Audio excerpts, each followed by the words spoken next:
Welcome back. I am delighted to have Roy O'Connor here, who is our Green Spring resident member of our board of directors. Welcome, Roy. We're delighted to have you here. Well, thank you. Glad to be here again, Marcia. I believe we've seen you before. Yeah, I try to get here once a month at least. And give us an update on what's going on with the board of directors. Roy, I just asked you before we went on air, and I think it's worthy of asking you on air, whether or not the board of directors has seen the survey results yet. Not yet, Marcia, but normally we receive those in December. So we're looking forward to that. Next month we should be getting some. All right, coming up soon. It's coming up soon. Coming up soon. Right. Well, we'll be eager to see those results. And as you know, we are very interested in those results also, and All of us, yes, absolutely. including the board. Yeah.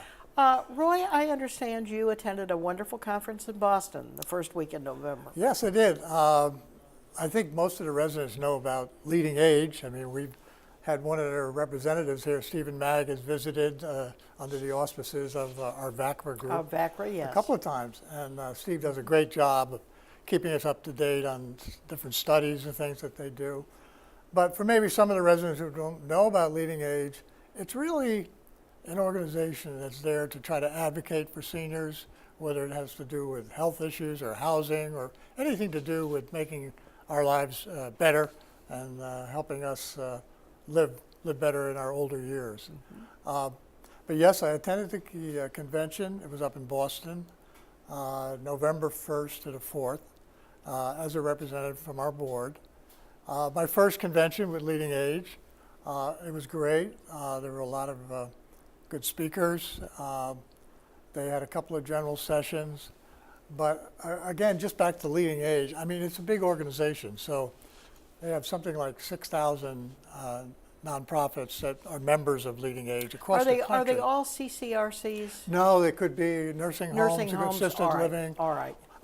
But it's all geriatric, gerontology. They also do research, don't they? They do a lot of research. Have government contracts. They work closely with NIH and a lot of the government agencies, lobby very strong for issues that would concern seniors. So now they have an office here in D.C., and where is the main office? Well, I think, I'm not sure. I think it is D.C. I think it is here. Yeah. Here at D.C.? Yes. Go ahead. And they have something like 6,800 members? Yeah. Institutional different members. Institutional members. Now, some 8,500, not to just throw all the numbers, but 8,500 people attended this convention. Is that right? That was huge. huge. It was everything from people who are in this business, you know, the staff people, the management people, boards of directors, all having to do with some kind of services for seniors. And I'll bet vendors who sell things that vendors, yeah, they had a huge exhibition floor. I mean, selling anything you can think of. You were talking about walkers a little bit a while ago, all kinds of things, assistive devices. So it was very interesting. I think the best thing I got out of it is that we had breakout educational sessions. I attended a half a dozen of those, 2 a day for 3 days. And I just learned a lot about what other people are doing on some of these things that concern all of us. And I think, you know, just gave me some more background and information about things maybe we should be, you know, looking at. Also, it confirmed that a lot of the things that we do here are really ahead of the game. I mean, we really stand out. And by the way, on that, Green Spring, you know, received a special award. Yes, I understand they did. Yeah. Tell us about it's the Holden. It was the Hobart Jackson Jackson Cultural Diversity Award.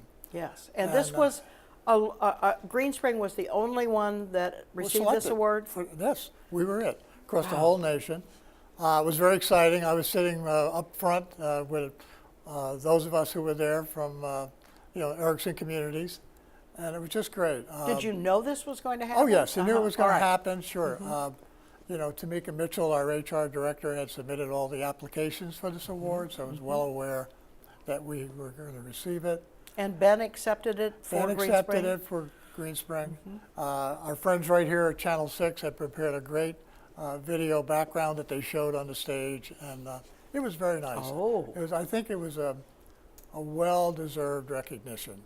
You know, and they cited some of the things that we do here, for example, English as a second language. We've had Roy, 7. let's just yeah. stop and point out the fact that it's cultural diversity, both residents and staff. Absolutely. That the award was for. Absolutely, absolutely. Both play a great part. Yes. And as you know, we enjoyed our international festival in the springtime, our diversity expo. I started to mention we've had 700 employees go through the U.S. citizenship program with guidance and help. Is that right? 700? 700 Wow. since 2002. Okay, so tremendous program. That's amazing. And it was a very well-deserved recognition, and I think we can all be proud of that at Green Spring. You bet. Residents and staff. And so those are just kind of some of the highlights. I think it's a very worthwhile organization. Anybody can go on leadingage.org if they want more information. You can read up. Are there on it. individual memberships to Leading Age? It's all usually group memberships. I think. Institutional. Yes, yes, as far as I know. Yeah. So. And again, VACRA certainly is tied to them. Absolutely. Yes. Quite closely because the closely. speakers come Yeah. out. And wonderful. Stephen Magg that you Yes. and I have both heard Yeah. is just terrific in terms Right. of the kinds of things he can talk about. They had 2 keynote speakers I'll mention just briefly. Dr. Atul Gabande, an Indian doctor, a medical doctor, who's written a book called Being Mortal. I suggest it. People may want to look at it. I think there's a copy in our library at Town Being Center. Mortal. Being Mortal. And it talks about all the issues of mortality. It's inevitable for all of us, but how we deal with it. And more importantly, how our care providers deal with it. And I think he brought up the important question of, as we age and we have different ailments that may affect us, how many people ask that patient or ask us, what do you really want to get out of life? In other words, what is your purpose from here on out? And he gave one example. There was a man said, I'll be happy if I can watch a football game on Sunday and have an ice cream sundae. I mean, that would satisfy his ambition.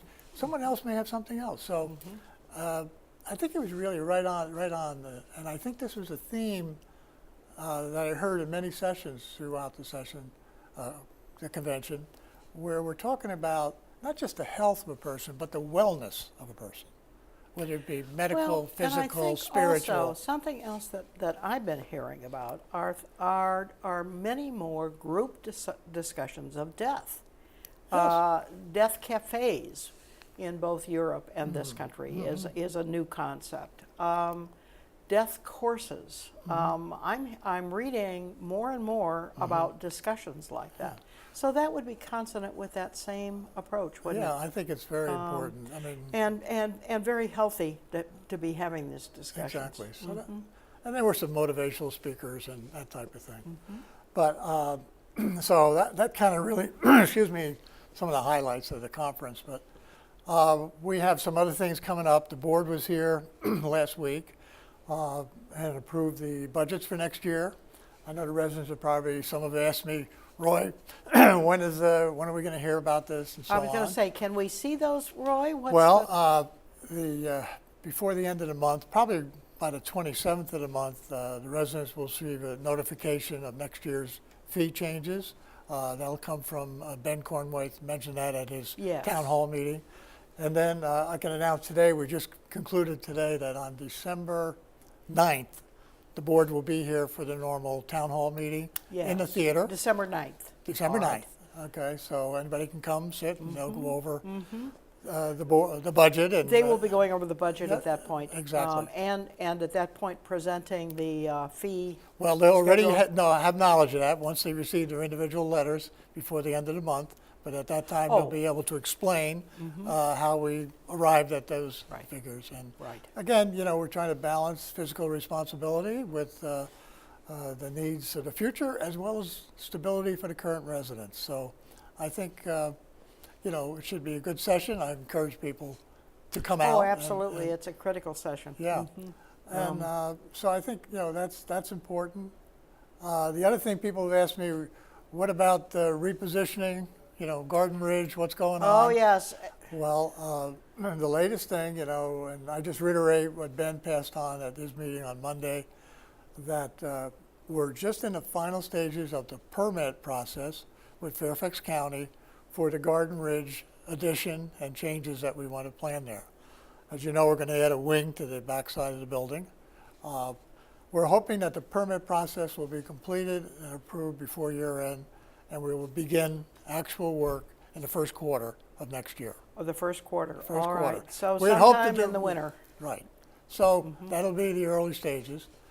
Roy, I see that our time is coming to an end, and it came too quickly, didn't it? Right. Yeah. Anything real quick you'd like to leave us Just real with? quickly, I tell you, it's just great being here at Green Spring.